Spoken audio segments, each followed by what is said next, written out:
কারো মৃত্যুর খবর শুনলে এভাবেই ঘোড়া নিয়ে ছুটে যেতেন মনু মিয়া। কোনো পারিশ্রমিক ছাড়াই কবর খুঁড়তেন, এতেই যেন তার তৃপ্তি। এভাবে 100-200 নয়, অন্তত 3500 কবর খুঁড়েছেন তিনি। অবশেষে বার্ধক্যের কাছে হার মেনে নিজেই চলে গেলেন পরপারে। কিশোরগঞ্জের ইটনা উপজেলার জয়সিদ্ধি ইউনিয়নের বাসিন্দা গোরখোদক মনু মিয়া শনিবার সকাল 10টার দিকে আলগাপাড়া গ্রামের নিজ বাড়িতেই শেষ নিঃশ্বাস ত্যাগ করেন। মনু মিয়া তার জীবদ্দশায় প্রায় 3500-এর মতো কবর খনন করেছেন। কবর খুঁড়তে এক জায়গা থেকে অন্য জায়গায় যেতে তিনি ঘোড়া ব্যবহার করতেন। কিছুদিন আগে বার্ধক্যজনিত নানা রোগে আক্রান্ত হয়ে ঢাকার একটি হাসপাতালে ভর্তি হয়েছিলেন।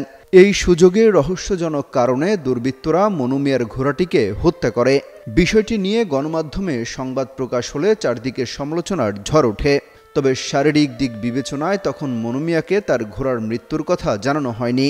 এরপর কিছুটা সুস্থ হলে তাকে ঘোড়াটির মৃত্যুর খবর জানানো হয়।